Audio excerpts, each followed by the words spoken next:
Hello, everyone. Today is Tuesday, October 6th. As always, I'm your host for Collectibles and Coffee, Edward Nguyen. Today, beverage choice, just black coffee, nothing too terribly interesting.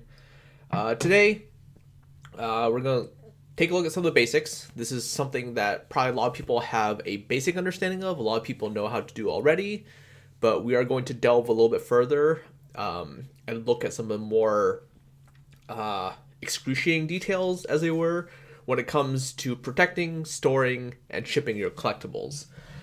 Most people who do this do have some sort of interest in being able to sell their collectibles. That's something that people are interested in. So shipping them has become more of a concern. People have had questions. How do I ship properly? How do I make sure that it's safe in transit?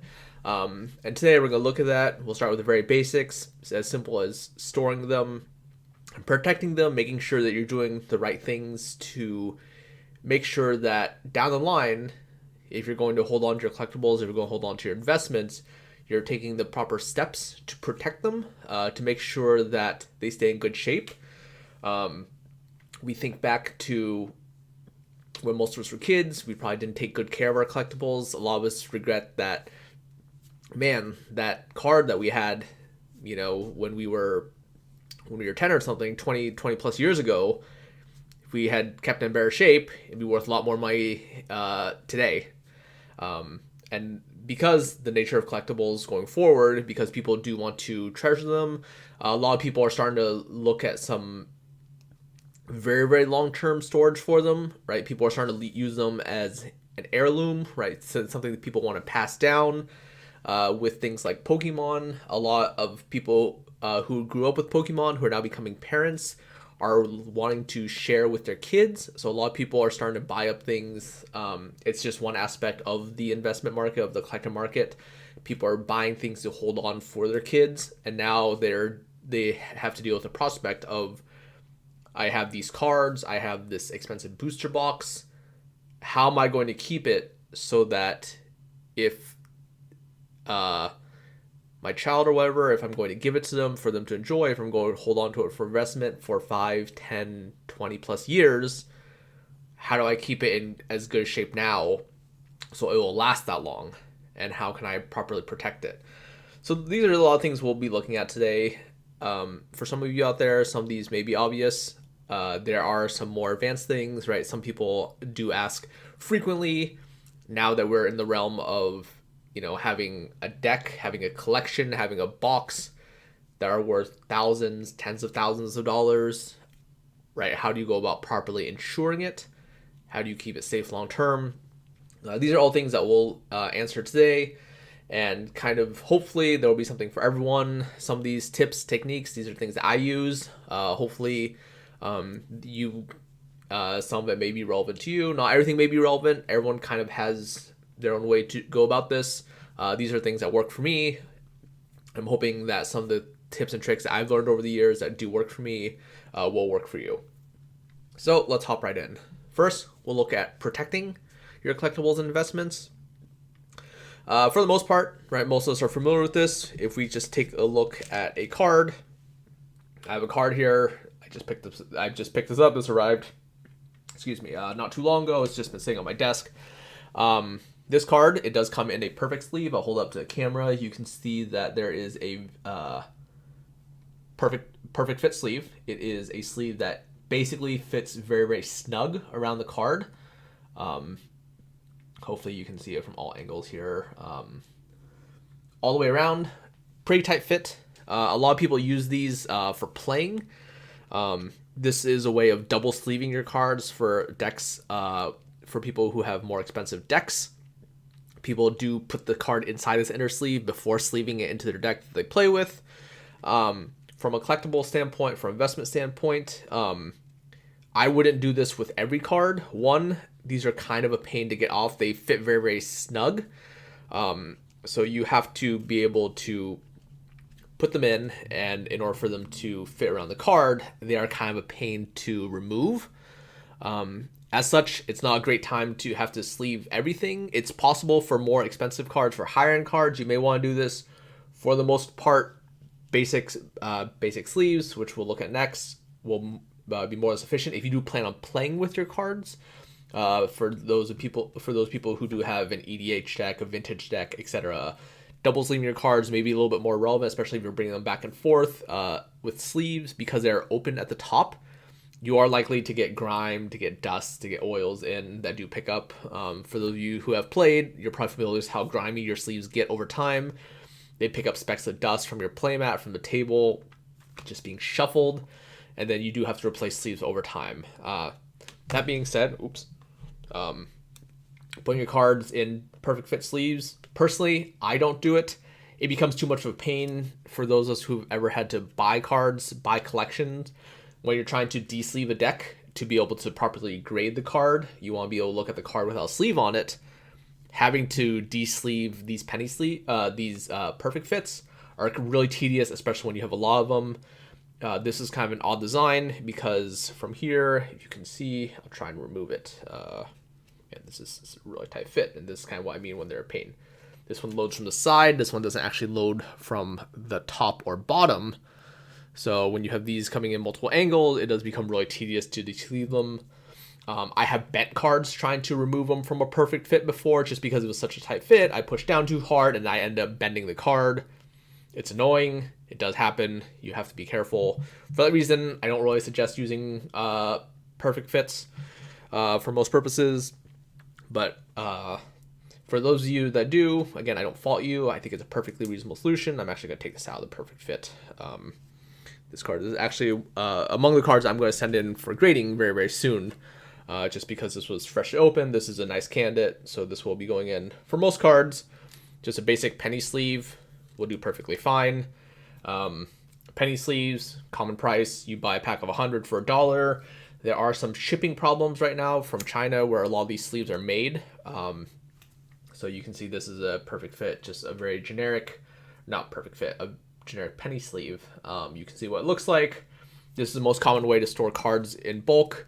I have a stack of them sitting on my desk here. Whenever cards get sleeved, when selling a TCG, every card is individually sleeved unless it's a common or uncommon. That falls below a certain threshold, and then I usually put them in thicker sleeves of 20 to store them. Just for individual high value cards, penny sleeve, more than enough. Because there are shipping issues in ordering these in mass, you may be paying a little bit more than what you normally pay. Previously, you could get 100 for $1 if you go online and you buy them in bulk through a place like BCW or Ultra Pro, or your store. If you're trying to buy a case of them, they may give you a price break. You can find them sometimes for less than a penny. I obviously buy them in bulk, so I pay far less than a penny. Depending on how many you need, these relatively disposable. They're relatively durable for being this quality. If you're just stocking a lot of cards, this is kind of your go-to bread and butter. You can fit more than one card in here. I probably wouldn't try to squeeze more than about four or so as a playset, just as a way to be able to count cards quickly and to keep them from getting warped inside if you try and stick too many in there. Beyond that, the next step that most people would use for your more valuable cards, top loaders. Right, this is also kind of a generic bread and butter, hard plastic. You put it inside, and it gives it something much more firm. It's a little bit less flimsy. It still has a little bit of bend to it, you can see, but this is much more durable. This is kind of your standard go-to for usually higher-end cards. It's obviously not practical to sleeve every card inside top loader. That would just be completely unrealistic. For more valuable cards, for long-term storage, putting these inside, this is what you want to do. You always want to make sure there is an inner sleeve. You don't want to put the card directly into the top loader. The plastic will cause wear on the card over time, especially if it can shift around. Again, these aren't perfect. If I shake this around, you can actually see the card move. It's kind of hard to see, but this is kind of your basic. Top loaders also in very, very short supply right now. A lot of retailers are having problems getting them, especially places that do a lot of online traffic, where they're shipping out a lot of cards. For me, for my sales platforms, I always ship inside the top loader. It is a cost of doing business. I had the foresight to buy them early on. There are delays with these coming in from China, from BCW, Ultra Pro, what have you. So if you do need them in mass, anticipate how much you expect to turn over and buy them in bulk. You will be waiting some time if you order right now. BCW currently says they're back ordered through January of 2021. So you're looking about 3+ months. And I suspect it's only going to get worse as retailers do need them. Shipping them, this is probably the bare minimum for shipping a card. A lot of people use the semi-rigids, the card savers. They're much softer. They're a little bit more flimsy. They don't have kind of this hard edge around the outside. I don't care for those. I don't think it offers enough protection to the card. I'm more than happy to pay whatever top loaders cost. If down the line it does get to a point where top loaders are going to be sustained at a higher price than they were previously, for most retailers who do buy in mass, top loaders usually are about 5 to 6 cents, kind of as a floor if you're buying them in very, very large quantities. Even if it does go up, top loaders do cost a little bit more right now. If you're trying to get them immediately, if you need them through Amazon or something, you can't afford to wait, they will cost more, probably in the realm of like 15 to 20 cents. They are a bit more expensive, but again, if you're shipping them, that is kind of the cost of business. You do have to adjust around that. It does probably raise the floor on card prices like commons and uncommons. You probably can't sell them too little, otherwise when it doesn't become worth the top loader they're shipping in, you may need to reevaluate. When I spoke with Jonathan Medina in an interview a little while ago, I did mention that there was a floor on how cheap I sell cards. Anything below that price isn't really worth it for me to sell in TCG Player, mainly because part of it is the cost of materials, is pushing how cost efficient it is to actually ship. But again, back to storage. Top loaders, kind of the minimum, usually for higher end cards. People will store them in top loaders. These are durable. These will hold up over time. The only issue is boxes that fit top loaders are kind of hard to find. Your traditional card storage boxes, which we'll look at in a moment here, you can see this doesn't really fit a top loader. If you have a top loader, either your lid is not going to close or something else. It's just something to be aware of. So when you store these, there are boxes that specifically fit top loaders. You can buy if that is how you want, if that's how you choose to store long term. Just something to be to consider and be aware of regarding top loaders.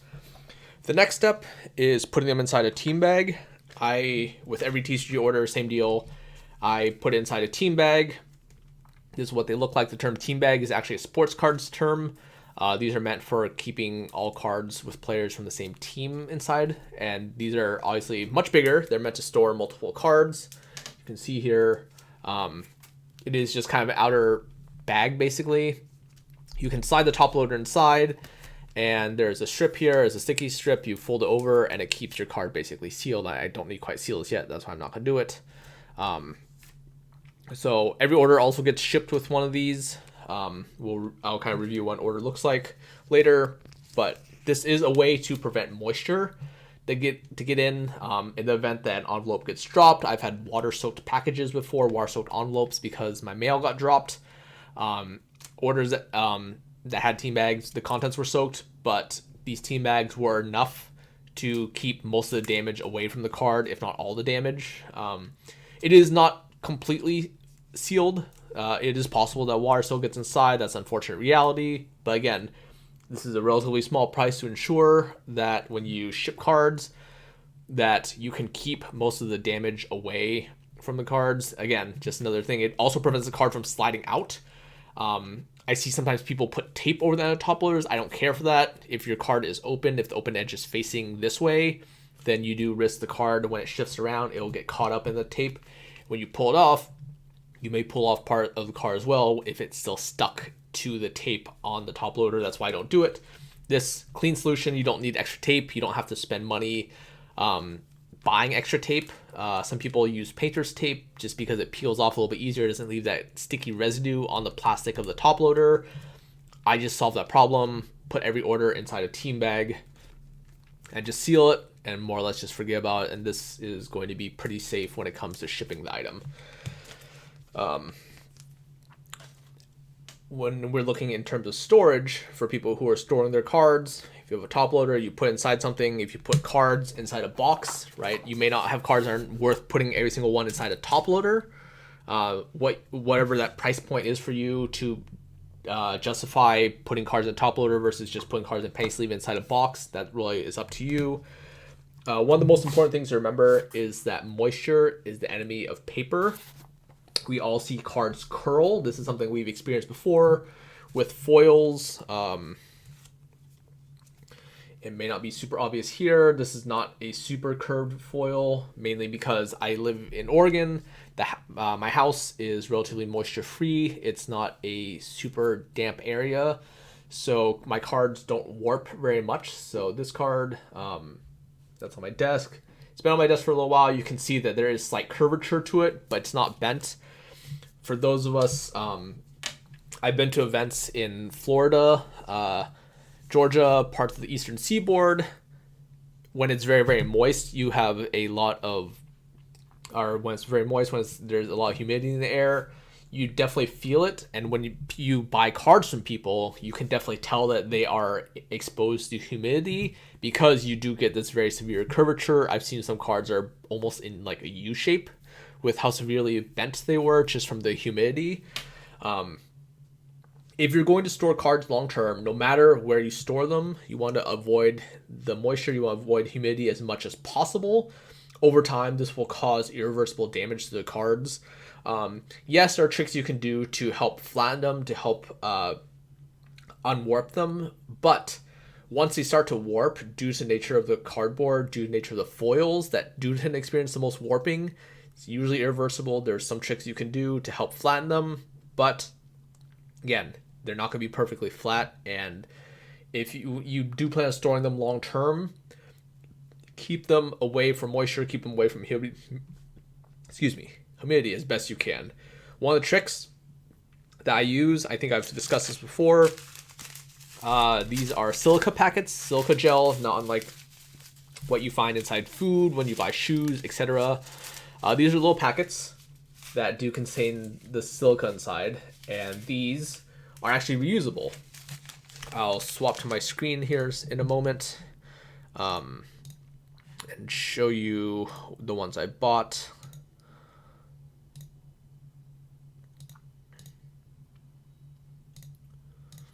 And you can actually see this is actually the exact brand that I have here. These are 5-gram packs, dry and dry silica gel. They're basically desiccants. They help prevent moisture inside wherever you put these in. These are used for a wide range of things, just from putting them inside your safe. You put them with documents, you put them inside shoes, you keep them with jewelry, right? There's a very, very wide application for these. If you look on on Amazon, I have it right here. This is a 50 pack, $10.99. If you need more, you can get 100 pack, 200 pack. Beyond that, 1,000 packs, 3,000 packs if you have a lot of things. These are reusable. All you have to do, the color of the silica itself is indicative of how much moisture it has absorbed. All you actually have to do is take these and pop them inside the oven or the microwave for a bit, and they'll actually get the moisture out, and you can just put them back and reuse them again. These are pretty cool. There's always an upper limit to how practical this is. A box this size, I usually toss one or two of these in here. With a 1,000 count box, I put one on each end. If you have a lot of boxes, if you have a lot of cards with a 5,000 count box, right, you could probably put like 3 or 4 in there. But these do add up. If you're looking at a big storage room, right, maybe you have a room in your house, it may be worth considering using a dehumidifier that just runs all the time. Obviously, you have to factor in electricity when you do that, especially if you can plan on having it run 24 hours a day. So you do have to take that into account when you're considering storage. Obviously, with scale, right, when you go from having a box of cards that you're trying to protect to a 5,000 count box, to a room, to a warehouse, right, your issues will probably become more apparent with moisture. You do have to spend more upkeep in order to protect them. So what you have to do, you have to take into account all that when you're doing this. It does become more and more of a pain the more you have, obviously. Growth works exponentially, so the more cards you have, it becomes, again, much more of a logistical issue. You have to take into account on a small scale. For small boxes, I do have that I want to keep protecting. These packs inside these boxes are more than enough for most people. And usually, again, available on Amazon, 50-pack, $10.99, easy enough to reuse. Realistically, if you buy enough, you could probably just even throw them out and instead of having to reuse them. That option is there.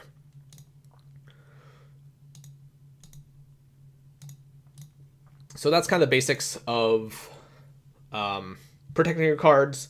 There are some other things. People ask about graded cards. Let me see if I can grab a graded card here. I thought I had one handy.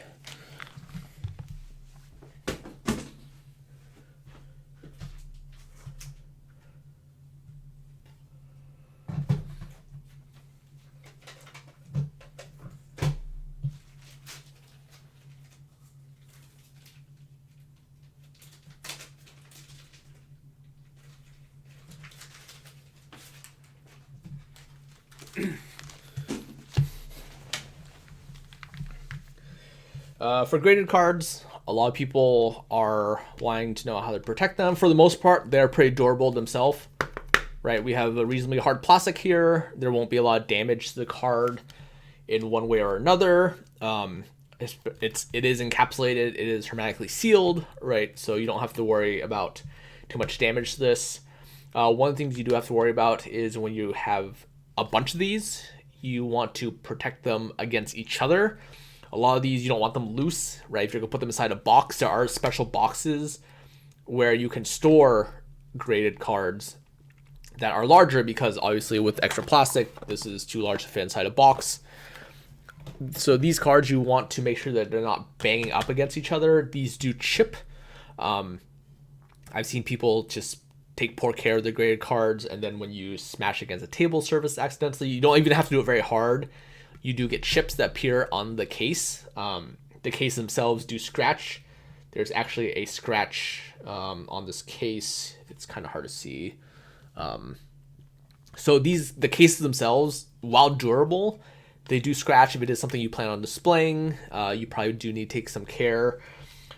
On its most basic level, they do actually make these sleeves, graded card sleeves, kind of similar to a team bag. And the idea is that you can take these, just pop inside. This one is a little bit on the large side for this. These are more meant for BGS. I think you can get slightly better fitting ones, but same idea. Is there's an adhesive at the bottom. You can flip it over and it does fit inside. It is a nice plastic. It prevents your case from chipping in the event that it does get banged up against something else. Something to consider, these, for how expensive most cards in slabs are, and graded cards are, these are cheap enough to buy. You can buy these, and depending on how many cards you use, there's 100 in here. You can keep them and sleeve up your cards, prevent them from getting damaged and just banged up against each other. So that's how you store graded cards. Again, be very, very careful. If your case does get chipped or there's damage to your case, you can send it in to PSA, Beckett. I imagine CGC does as well. They'll usually charge you a fee, but they will put your cards inside a new case, same label, same card, everything, just a new case without the damage. So that is something for graded cards. With graded cards, something that is I have noticed people do is people use Pelican cases. I will swap over here just so we can take a look. So Pelican cases are large cases. They're usually designed for travel. People use them to store things like camera gear. Things are very fragile. They're bulky. I have one zoomed in here. If you just go to pelican.com, you can see that there's a full range of cases. There's a laptop case. If you've ever had a contractor at your house, they usually have a mobile computer. They usually put them inside the cases. They have a full range here. You can get all sizes, right? There's a one for, like just mobile tools, right? You have vertical cases. There's gun cases for people to use. Store multiple rifles in these cases. So there's a full range of these. Usually the ones I see sometimes people use, I just have kind of a small generic protector case here. This is $40. It does come with foam inside. So the foam is actually pretty neat. It is pre-perforated. And what you can actually do is you can basically get, if you want to store a booster box, for example, or a graded card, you can actually just pull out slots inside the foam and then stick your cards in there.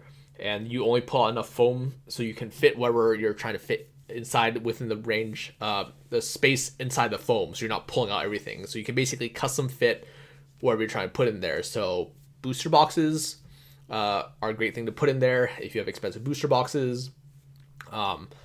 Among others. So they are watertight. That is something that's very important. We'll kind of talk about this a little bit more when it comes to storage. But these Pelican cases, depending on how much you have, it may be a little bit impractical to carry around, but they're durable. They're watertight. They're very, very, very durable.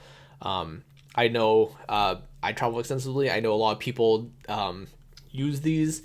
They're bulky, but people that are trying to ship or check rather very, very expensive things, they put them inside and you basically are guaranteed that there won't be any substantial amount of damage, so assuming that was packed properly inside the foam.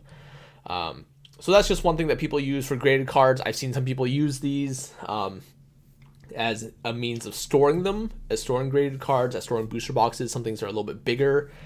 For these cases, Pelican.com, if you're not familiar with it, I would check it out. Depending on what your needs are, for the most part, there are cases for every size. You can get kind of a smaller briefcase, right? The one I just clicked on, $40, very, very basic. If you're looking for storing like larger booster boxes, you can get them. There really is a full range. It is worth checking out if that's something you're interested in. Most of them, they're meant to be practical, so they're affordable. Again, it really depends on what you're looking for in a protective case and what you're trying to protect. Worth looking there, just Pelican.com. You can go there and check it out if you do see something that catches your eye. Moving onward, Pelican cases, we kind of talked about that. Call bag moisture. Again, this is something that we've talked about. Moisture is the enemy of paper. When you have cards that do warp, a lot of people ask, is there any way you can get them out? A lot of cards, especially for those of us, if we're just rediscovering our hobbies, rediscovering collectibles, right? How many of us have gone through and said, I just found a box of Pokemon cards up in the attic that hasn't been touched in 20 years, right? One, like, congrats, right? It's possible you're seeing a gold mine, but a lot of these cards, when we open them, right, we may see the horror, the realization set in that these cards, they weren't kept in the best of shape, they weren't kept in the best conditions, so they end up warping. Like I said, realistically, for most foils, warping is kind of a one-way street. You can kind of remove a lot of the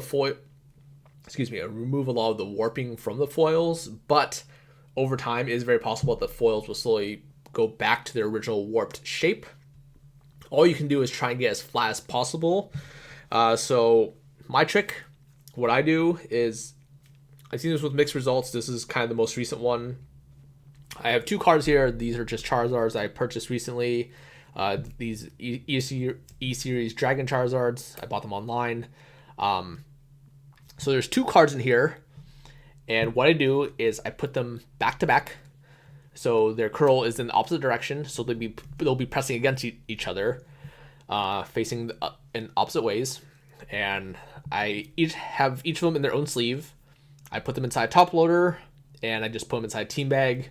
Again, you want to remove that moisture element. It kind of helps. You don't want to expose additional humidity to try and protect it. So with the two cards, this is reasonably flat. I don't really see the need to put extra pressure on this. I know some people try and just like put foils underneath textbooks or something. One, that seems a little unwieldy. It seems a little excessive as well. Usually, the best way to do this is you want to have the two cards facing opposite directions. If you have a lot of cards that you're trying to unwarp, it does become kind of a pain. But with top loaders, it's kind of easy to do it in large quantities. put them inside, and then actually put the date on here. So here, if you look, it just says flatten September 26, 2020. I'm going to put this somewhere. I'm just going to take a note of it. I will probably leave it like this for probably 6 months or so. I'm not in a rush to sell these, so that's why I'm okay with letting them sit that long. Don't open it, don't remove it, just let it sit. And eventually, they should flatten. Again, you probably won't get a perfectly flat card, but you'll remove a decent amount of the curling. Over time, this will flatten out. If you do take it out and you leave it, eventually you'll slowly get some of that warping back. So this is just doing what you can to kind of get rid of that initial warp. And then perhaps if you do want to end up sending in for grading or whatever, you may have to expedite that process, but it may not be there. And then once it's inside a case, right, you don't really have to worry too much about warping past that. Most important thing, right, moisture is the enemy of paper, is the enemy of cardboard. That's why a lot of things, they do end up in poor shape, because moisture does deteriorate the quality, right? No surprise. I do recommend these silica packets, very, very cheap. You can protect a lot of cards this way. If you are looking for something for extended period of time, you may want to look at getting just a basic dehumidifier for whatever room you're storing things in. If you have a room like that, tossing these top loaders inside that room will help. Again, less moisture, that means less warping will occur inside the foils. As just a generic rule of thumb, just generically for cardboard in general, moisture really doesn't do any favors. As for storing boxes, one of the things that you want to be aware of is how you stack them. Boxes are heavy.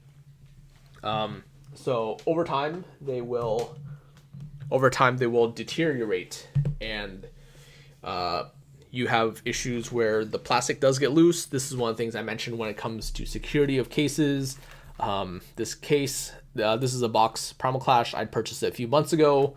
The seller did not do a particularly good job of shipping it. They were just loose inside a large box. You can see kind of the plastic is starting to peel here. I do trust the seller. I don't think that this, I know for a fact that this box would not be resealed at all. I actually bought a case, an original case as well, so it came inside that. But if you do look, weight, enemy is the enemy of boxes. If you can see here, this box is slightly crushed. There's just upward pressure. There's nothing really supporting these, right? These are just loose booster packs inside. So this box slightly crushed, not the best condition. If you do want to hold on to boxes long term, consider buying a full case, a sealed case, or buy them from a store where you can actually see the condition of the box. This is a box that I will likely open for packs and just sell the packs individually, rather than try and sell this as a damaged box. Not the end of the world, but when you are buying boxes, when you are looking at boxes long term, you want to make sure, again, plastic is tight. If you look on a newer box, this is a box of Japanese Ikoria that I have laying around, right? The plastic on this is pretty tight all the way around. You do have the watermark Wizards logo. With Pokemon, you want to make sure that you do see the, how can I make it visible here? Right here, you do see the Pokemon label. Make sure that that label, that watermark label is present on the boxes. Otherwise, you may be possibly dealing with a resealed box. But in terms of long-term storage for people, I know that on higher-end boxes, if I can just have a bunch of things here, the show and tell episode. This is a box. I'm not sure who makes this box. This box was given to me. I didn't purchase this box itself. So, so this is a hard acrylic case, right? Probably not too different from the material, the PSA, BGS graded cards they come in. So this has a sliding top. Basically, it helps keep dust out from the inside. And this is made to fit basically modern booster boxes. The only issue I have, again, I don't know who made this box, so I can't speak to experience. I can't recommend or not recommend the maker, but these boxes, for example, this Ikoria box, this is a really, really snug fit. I basically can't put this box inside without basically dragging the plastic edges along the side here. This does not quite fit in. It is a very, very snug fit. So, and I don't really want to push this box in there because it's definitely going to drag along the plastic on both ends. You can see just kind of on the edges. Oh, there it goes. It's kind of going in, but it's not really going in the way I want. I don't really want to force it in the event that I can't quite get it out. So these are available online. There are a few makers for this. If this is something you're interested in, again, you probably need to have a valuable enough box to justify. Ikoria, unlikely to gain value over, unless you're going to wait like a very, very long time for this. There's just simply too much of this product out there. Certainly not worth spending the amount of money on this case to protect the Ikoria box. If you do have a more valuable box, where you start talking about old Pokemon boxes, there are makers that produce the acrylic cases for the old Pokemon boxes. Right, this isn't obviously practical, but for what it's worth, if I was really concerned, put this box in here and just let it sit. But I know that the people that do make these boxes, Graded Power is one of them. My friend Jim Brusso, he owns that. They do make these boxes. They do fit various sizes. You can get boxes that are made to fit Pokemon boxes. That is worth considering if you do plan on storing them long term. Exposing the boxes to sunlight is something you want to avoid. Sun does deteriorate both the plastic and the coloring on the boxes themselves. If you've ever been to a store that has had boxes sitting in a direction that's facing the window, facing direct sunlight, you'll notice that the colors on the boxes fade over time. This is the same for cardboard. Whenever stores have display cases with lights inside, the lights will cause the cards to become sun bleached as they were over time, and that's why you kind of have a very light, like albino appearance to the cards themselves. So with sealed product, you want to keep it away from direct sunlight. If you could buy a case, keep your product sealed inside the case. Obviously, that's not practical, right? We can't just go around and buy cases of base set 1 anymore, right? Probably because there aren't very many that exist. But doing so, keeping it inside the case, keeping it away from direct sunlight is going to be helpful. Again, the plastic does get loose over time. Part of that is moisture. So that's not necessarily indicative that a box is resealed, but you just want to do your due diligence. If the plastic is tight as possible, if it does have the watermark, you're probably okay, depending on the time, depending on how the box was stored. It does get loose. You do want to be careful when buying loose boxes, because buying reseals is becoming a thing. People have started resealing boxes. People have resealed base set boxes. There's a video not too long ago of someone I saw on one of the Pokemon groups. They opened a resealed Skyridge box, right? We're talking like a $40,000 box that was resealed. Basically, someone had plastic. They opened up the box, they took all the contents out and didn't just put junk inside and reseal the box.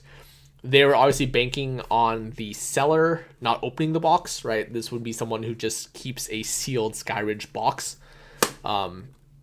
And they were expecting that the seller would just keep it sealed for a long period of time. So that did come up. Be careful. But when it comes to storing your sealed boxes, again, keeping it away from direct sunlight, keeping away from heat, right? You don't want it to get warm and cold. That will do a number on the plastic itself. When it comes to storage, a lot of stores with warehouse or whatever, when it's not climate controlled, when things aren't, when the boxes aren't being stored in a consistent temperature, the temperature fluctuations also does damage to the plastic, and that's how you generally get loose plastic over time, right? Not too different from you've seen water, it freezes, it expands, right? And then it melts, it kind of shrinks in volume. Same idea with plastic. You want to avoid as much as you can. It's not always practical, I understand, to have a climate controlled room or a room where temperature is regulated. You just have to do your best. You don't want huge temperature fluctuations when you can avoid it.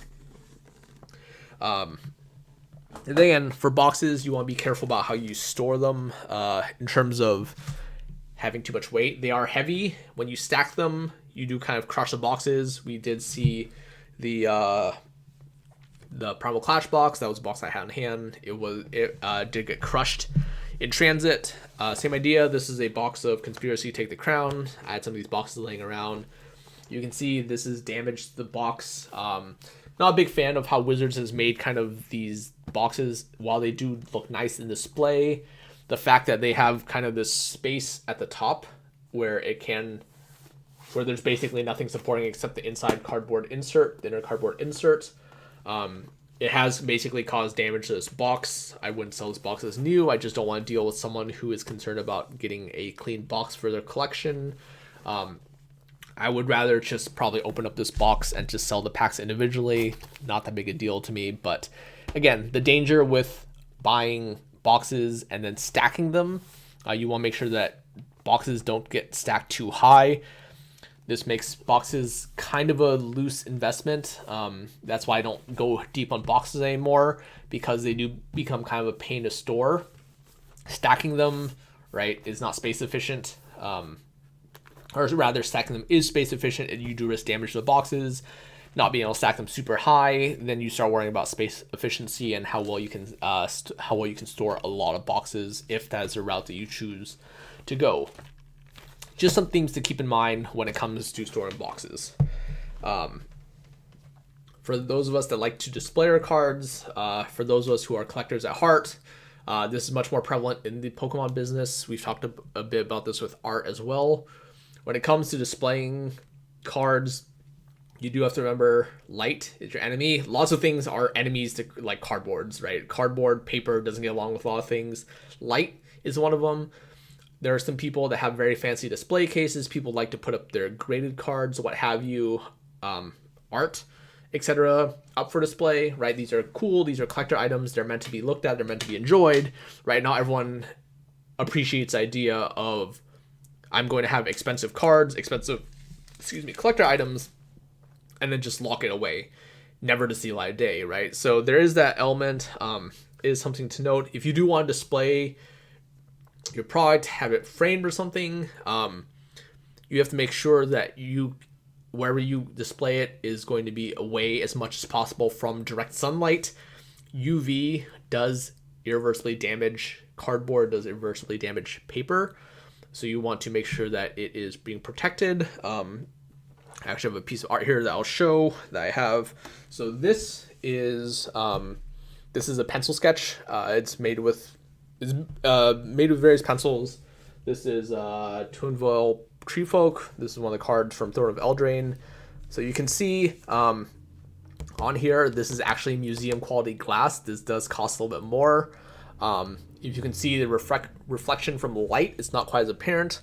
The nature of museum glass is that because it blocks a lot of the UV light that enters, it will protect whatever's inside. So if you're going to frame cards where, right, you have a complete set or something, or if you just want to do something like, base set starters, one Charizard, one Venusaur, one Blastoise inside, pay for museum glass. It will help protect it long term, especially if it's going to be somewhere where you're going to have any amount of sun coming in. It is heavy. This piece itself weighs, I think, when I tried to weigh it was like almost 10 pounds. It does have museum glass on both sides. This is the back of the sketch. So this thing is pretty heavy, but if this is something that I did want to hang up, the museum glass is worth investing. That anti-reflective coating on it also helps. It makes it a little more visually impressive because you don't have to deal with glare from the overhead light. I'm not sure how well you can see this, but there's basically minimal glare on this, on the glass. So that is something to consider if you do want to display your cards. Again, that's something that a lot of people like. If you go to any framer, any real professional framer, they will have this option available to you. Tell them that you want the museum glass option. You will pay a little bit more, but long term, when it comes to displaying your cards, displaying your art, it is worth paying the extra money for.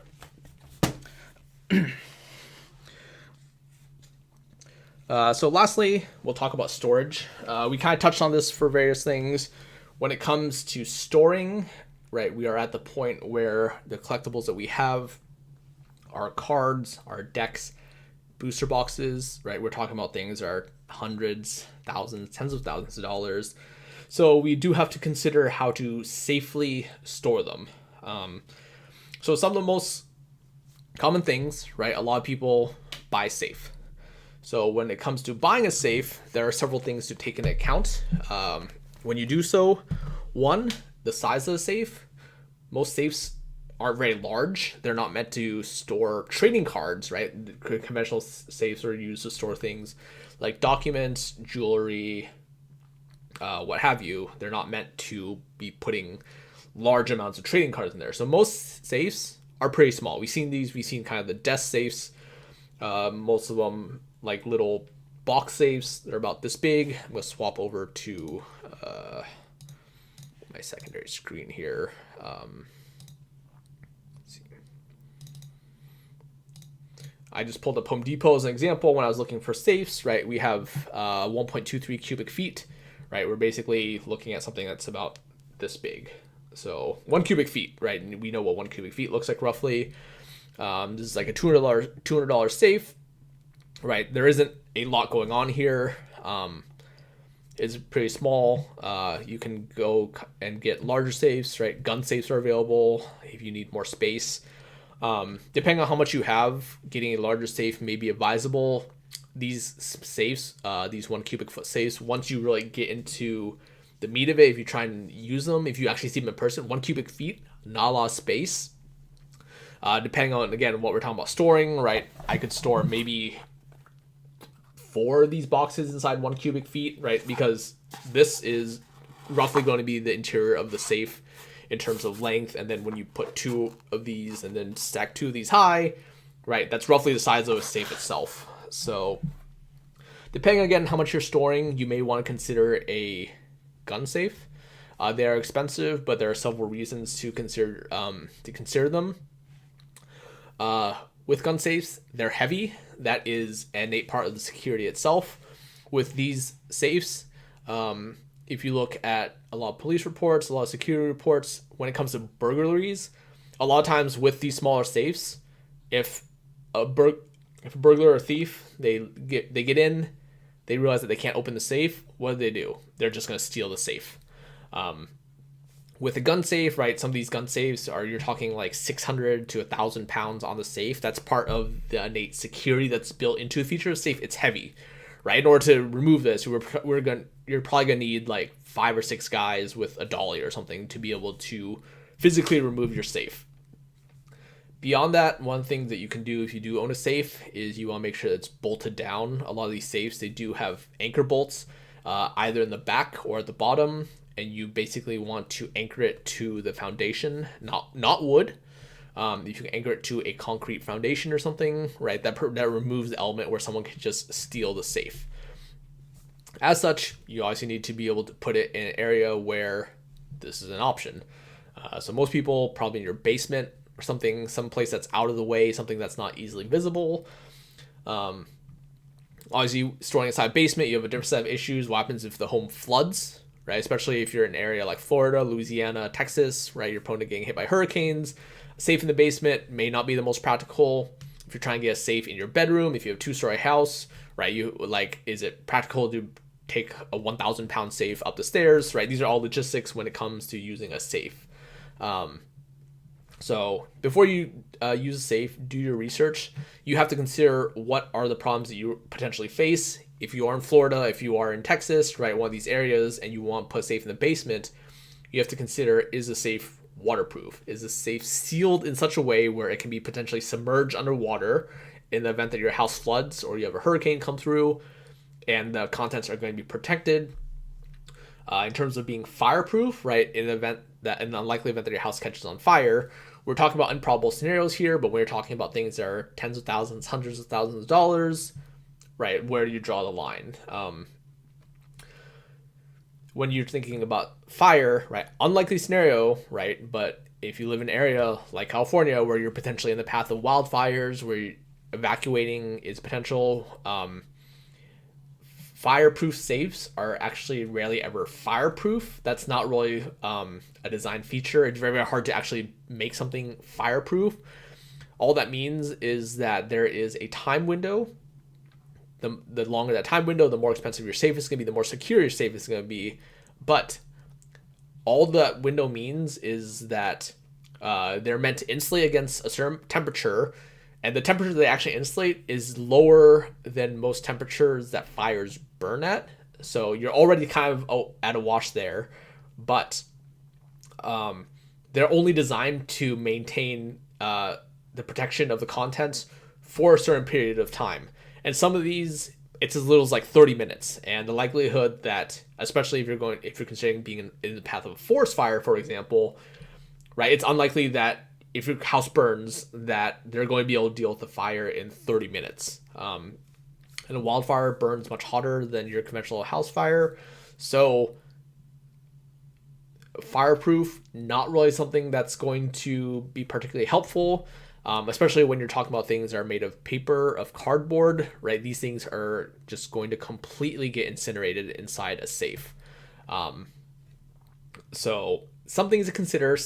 Safes really more for protection against a burglar or thief, someone breaking into your home, just as kind of a central safe way to store things. With gun safes, some of the issues I've seen arise from people who do own gun safes or from looking at gun safes myself. One, they're heavy, so it's nice they're a little bit more spacious. But two, usually the inside is not modded in such a way that's friendly for cardboard. Gun safes, obviously designed with guns in mind, with rifles, with bigger guns. A lot of them have kind of weird interior design, again, made for holding up the barrel of a rifle to make sure it's standing upright. These are things to consider, whereas a smaller, like 1 cubic foot safe, for example, right, you do have just kind of your basic shelf inside that you can remove and put back in, kind of helps adjust the height on things depending on what you're trying to store. So when it comes to buying a safe, you really have to consider what makes the most sense for you. You can kind of see the full range here. What I would definitely not recommend is this thing, for example, this fireproof box and waterproof box with a key lock. It's small, you're not going to get a lot of room inside, and again, someone's realistically just going to steal the box and then break into it at a later time, so it's not really doing you any favors when you're trying to protect things. But there's a full range, right? There's desk safes, kind of these smaller size gun safes. Figure out how much stuff is worth putting inside the safe before you do buy a safe. Do your research with the safe. One of the things I've heard people talk about, losing the key, right? Losing a key, kind of a pain, right? Then you have to have a safe drilled, right? That creates a whole set of issues in itself. Just things to consider when you're wanting to buy a safe for your home. And you do have to do it in such a way that makes sense to you. Unless you're talking about protecting things, tens of thousands of dollars and things, probably not worth buying a safe. It does help with your insurance policy if you're trying to insure your collectibles. We'll get to that in a moment, but that's kind of a whole different area. For most people, I think buying kind of a smaller end gun safe or one of these cubic foot safes, depending, again, it comes down to scale, right? How much are you really trying to protect? How much are you really trying to insulate against an already improbable scenario? And you have to weigh that against, is it better to just buy insurance policy outright or buy a safety deposit with a bank? As for buying a safety deposit box with a bank, that is something that people do, for the most part, surprisingly affordable. A lot of people seem to think that it's kind of a very in-depth thing. It's really not. You basically just go to your bank. Some places will allow you to hold a safety deposit box even if you don't bank with them. And then depending on how much space you need, right, you're paying like $60 to $100, maybe $150 a year for their largest safety deposit boxes. Again, safety deposit boxes designed with storing things like jewelry, like house documents, right, valuable documents. They're not really designed for storing thousands and thousands of cards. It's unlikely you're going to find a safety box that will hold thousands of cards. Most of them, you can probably find a safety box that holds 2 of these, right? It's reasonable size. It is important to note that there are limitations on the safety deposit boxes. Most safety deposit boxes are actually not insured by the bank themselves. Banks are insured by the federal government. They insure the money that the bank holds, physical money that bank holds. They don't actually insure the contents of safety deposit boxes. If that's something you're looking to do, you need to be looking at a separate insurance policy. When it comes to insurance policies, this is something that is kind of hard to come by. It's something that is becoming more common because people are starting to be concerned about the things that they're storing inside their houses.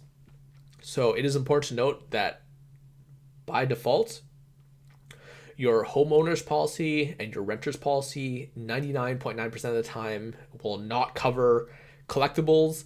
If they do, they're going to cover a very, very minimal amount. And then if they do, you'll likely be fighting them tooth and nail in order for them to pay out on that policy. So things I recommend, if this is something you're looking to do, is before you do anything, you need to document and appraise whatever you want to insure. If you're trying to insure, for example, an EDH deck, it helps to keep receipts for higher end collectibles, for higher end things. One, because I operate a business, I keep receipts on things. There's a paper trail of how much things cost, of how much I paid on things. If you're just buying things on eBay, what have you, and you're trying to hold onto it for a long time, keep the invoice, keep the eBay invoice, keep the eBay receipt. Right, it doesn't matter if you're buying from a store, if you're making a large purchase from Star City Games, for example, keep that original receipt so that there is a paper trail on how much you paid on the product. This goes a long way towards having your items appraised.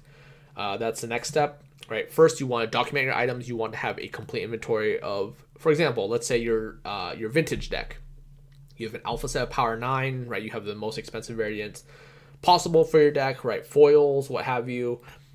Make an accurate description, accurate document of the contents of your 75 card vintage deck, and then have it appraised. Take it to a dealer, take it to someone that's knowledgeable, and places that will do this, you probably want this notarized. You want them to have it in writing that this owner at this time on this date appraised this deck at this value. Have it notarized and make it available, make it something that is accessible to your insurance provider in the event that they see this. And then if your deck gets stolen, for example, you can now see that there is a paper trail. These were the contents. This was insured. This is the value that's assigned to it. There are insurance policies for collectibles. They specialize in dealing with collectibles, especially now we're talking people deal with collectibles of all kinds, right? We're not talking specifically trading cards. We're not specifically talking comics, right? People collect coins, stamps, literally anything. There's a market for anything. I know there's people out there who collect Starbucks mugs from around the world, whatever. These collectible insurance policies, they are designed with this in mind. They are aware that there is a lot of logistical barriers when it comes to trying to insure large scale collections, right? Your average collection, right? How many Magic cards do we have? How many Pokemon cards do we have, for example, right? Most people probably in the thousands, tens of thousands, right? Trying to get a policy on all those cards is fairly difficult. It is kind of a logistical pain to deal with. I can't really give specifics because it will vary so heavily depending on who you choose as a provider. My start would be to go online, look at providers, see what they need, and I can guarantee you at minimum they will want you to document whatever you're trying to do, to document whatever you're trying to insure, and then they'll probably want some sort of appraisal, some sort of way where an adjuster or someone wants to look at this, right? They can say that, okay, we know that your EDH deck or your box of graded cards, right? Your graded first edition Charizard or whatever, it's assigned this value because it was purchased at this date. This is something that there's a paper trail for. You want to be able to follow up on those and be able to properly see that with the documentation, with the appraisal, with the receipts, right? These are all things that will make the insurance company happy. There's something that they want to see. And in the unlikely event that you do have to collect on insurance, they can see that you have as much information to provide them as possible. So that's kind of the basis of storing, right? You have to choose what's right for you. I think on a personal note, I'm probably a little bit more paranoid and probably a little bit more careful than most people are. I think a lot of these things may be excessive. Again, it depends on what level of product you own, what level you're trying to store. For most people, once they cross the threshold into being a business, then insuring things becomes inherently easier, right? Usually your building is insured, your assets are insured. For most people who just store collections, who do have things inside their house, theft is probably going to be your biggest problem. So for most people, you have to decide how much you want to insure, what is worth insuring, and the most efficient way to do so.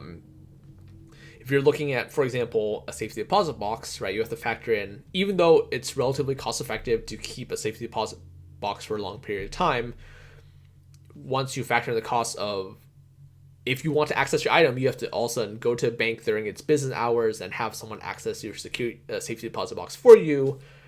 It becomes kind of inconvenient. Not always the most accessible thing to do, right? Is it worth that hassle depending on how far away your bank safety deposit box is? You do have to get insurance policy on that, right? Your bank will insure in the event that the bank shuts down.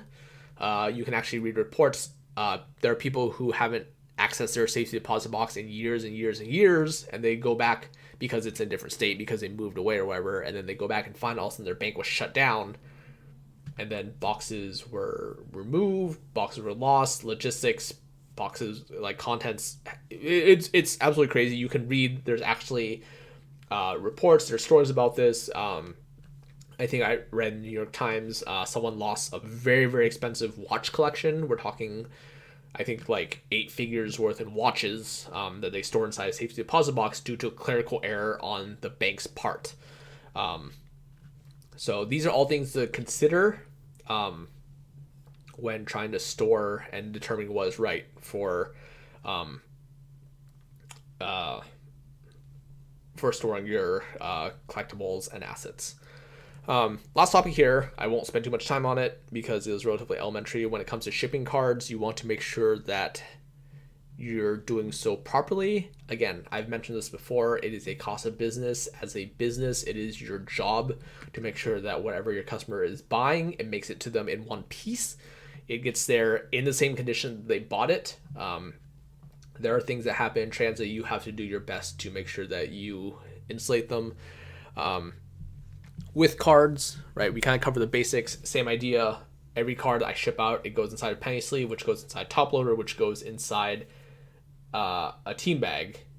This 99, like most of the time, 99.9% of the time, I've actually had very, very few issues with this itself. There's rarely ever damage to this. I've had issues with the envelope getting chewed up by the card sorting machine. That is a rarity. It does happen.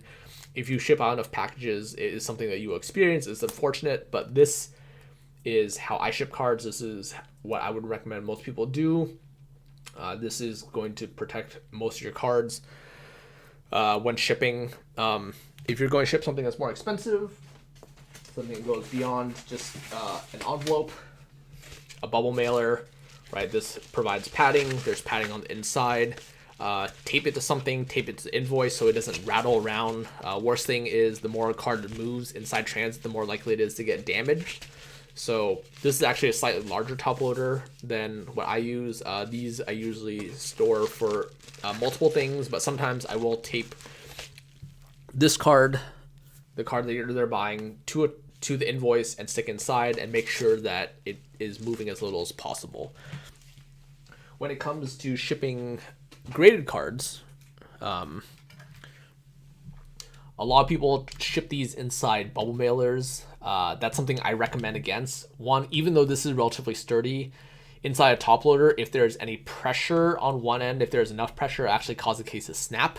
I have seen that before. It does require a fair amount of force, but that is something that can happen. Obviously, if this case snaps anywhere in the middle, right, you just completely destroyed the card inside. For graded cards, in addition to putting them inside the graded card sleeve, what I actually do is I put them inside a box. So this box actually fits us pretty well. I wrap this in a very, very thin layer of bubble wrap, and I put packing peanuts, and I put it inside a box. This box is slightly too big. You can get a box that's a little bit smaller, but it actually fits inside perfectly. These boxes much, much less prone to getting crushed. That is how I recommend shipping them. If you put the card and it's in the middle here, it is very, very unlikely for something to happen to the card. I've sometimes had the card like this before, kind of at an angle. It takes up as much space, but it basically keeps the card as far away from the edges as possible. And that's how I generally ship graded cards. Again, the idea is you want to minimize the amount of risk you're taking when you're shipping these cards. You want to make sure that it's as well protected as possible, so that when you get to your customer, there's no damage. You have a happy customer. There's nothing that they would potentially be complaining about. In terms of shipping boxes, for something like this, the economical way is for people to use I don't have one handy here, is to use a flat rate priority mail USPS envelope. Is economical. There are issues with boxes getting crushed though, because it is basically a very large bubble mailer. It does fit inside, but because there's no real padding in any way other than a thin layer of bubble wrap inside the bubble mailer, the boxes do get crushed. Realistically, anyone who's buying, for example, any courier box, they probably don't care. They probably just want to open it for the packs inside. That's fine. But if you're shipping something that's a little bit more expensive that potentially has collector value, I don't know if Conspiracy Takes the Throne has collector value. One, this is a little bit too big to actually fit inside a priority mail envelope itself. You would ship this inside a box. Make sure that these do get wrapped in bubble wrap. This is simply me not storing it properly. That's why this edge is slightly crushed here. I think this box probably not valuable enough that someone would be unhappy with this if they were just going to open it anyways. But again, I would just avoid that issue entirely by just opening this box and selling it for singles, selling the packs individually rather than try and sell this as a sealed box. So that's kind of the gist of shipping. Don't be cheap on shipping materials. This is something I've seen before, right? Does it suck that top loaders are more expensive? Yes, but don't be cheap on it. Always keep extra bubble wrap handy. Always keep extra packing peanuts handy. I'm sure most of us buy enough things online through Amazon or whatever. We just have excess bubble wrap. Whenever I do buy something that does contain bubble wrap inside, I usually just throw all the bubble wrap, all the packing peanuts into a box. That way, whenever I have to ship something, it's just there and handy for me. With boxes, again, pack them inside a box, wrap them inside bubble wrap. That way, when it shifts around, when it gets jarred, there's not going to be as much damage to the box. That's really what you're concerned about, trying to protect the box against. So, a lot of basics today. I hope this helps some of you. I hope this, for anyone out there, some of the more advanced topics, right? Looking at insuring, looking at how to store things, getting a safety deposit box, getting an insurance policy, right? These are things that people have asked about. It's kind of hard to find information on it, mainly because not a lot of people do it. But now I do suspect as collectibles, as these investments, they get more and more valuable, people are going to be looking at serious ways to store these things, because if there's something that they do want to keep for a long period of time, they're doing what they can to properly store them and insulate them against damage. So thank you all for listening. As always, you all can find me on Twitter at Edwin13. Find the social media sites for Vermilion on the right. Wherever you are in the world, stay safe as always, and we'll be back with another episode tomorrow. Thanks again for listening.